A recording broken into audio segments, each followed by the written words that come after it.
Donald Trump promised to be the Bitcoin president, but where's the upside for crypto?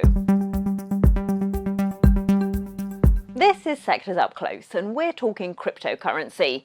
Bitcoin hit a 2025 low on Monday, sliding alongside equities, even though President Trump had promised favourable policies that would make the US the crypto capital of the planet. So what's happened to the optimism around cryptocurrency? Well, Andrew O'Neill is Digital Assets Managing Director at S&P Global Ratings. Andrew, cryptocurrency was intended as a departure from the traditional financial system, but isn't it moving a lot like any other risky asset at the moment?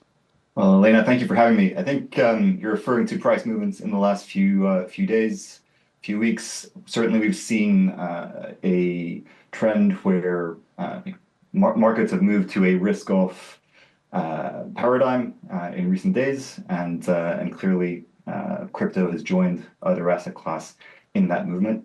I think when we come back to why crypto could be an asset that behaves differently, a lot of the assumptions behind that are things that are still developing, may over a number of years become true. But I would also highlight that then among crypto assets themselves, that there are significant differences. And when we're talking about that asset that may behave differently, that may be a hedge against currency debasement, for example, that may be uncorrelated to stocks, we're primarily focused on Bitcoin. We're focused on its characteristics as an alternate form of money. We're focused on the fact that it's decentralized, that it's geopolitically neutral, and we're starting to see adoption in that sense. So that narrative of investment appearing among institutional investors, among public sector investors, among national governments. But we are still very early in that trend. And so it's not very surprising that in an environment where investors are rapidly switching risk off in their portfolios, that we're seeing some correlation between crypto assets and other asset classes. Yes, last year, of course, there was a lot of talk about Bitcoin being the new gold, about it becoming a safe haven asset.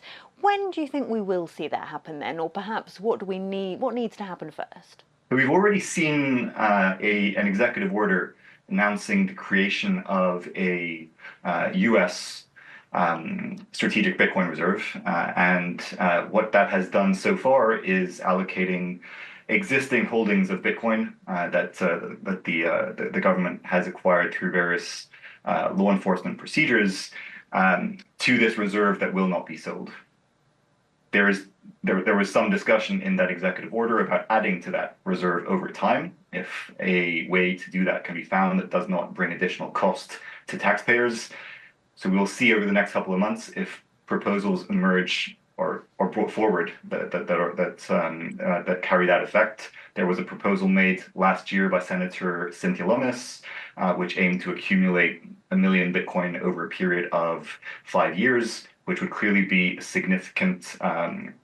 Bring significant buying pressure to Bitcoin markets. That would be, for context, more Bitcoin than is actually produced on an annual basis, coming as a net new demand for the asset. So it's possible that some of the early exuberance this year in Bitcoin price was in anticipation of something like that being announced. So far, we've only had the announcement regarding Bitcoin already held, but we'll see in the next few months if something further comes on that. Bitcoin investors have been a bit disappointed so far with the second Trump administration. Were they expecting further crypto-friendly moves that we haven't seen yet? I think there is that aspect around additional buying coming from the National Reserve. Beyond that, I think crypto markets do bring in a certain amount of leverage that can lead to liquidations and more rapid price decreases. So we've kind of experienced that in the last few days with increasing liquidations across centralized and decentralized exchanges in crypto. But when we look at some of the early developments that we've seen since the change of administration, we've seen the repeal of SAB 121, which was a regulatory measure that effectively made it impossible for regulated banks to provide custody services on crypto assets. And so that's a major change in terms of bringing institutional players into the market.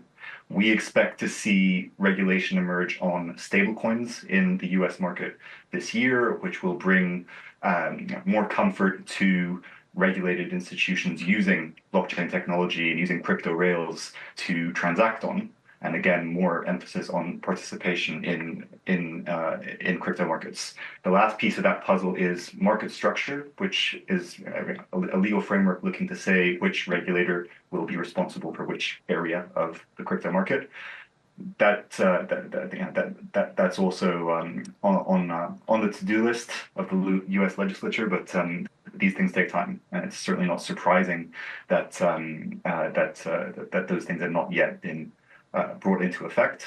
But we would expect to see movement on that this year. That was Andrew O'Neill of S&P Global Ratings. Don't forget you can watch more videos on Reuters.com.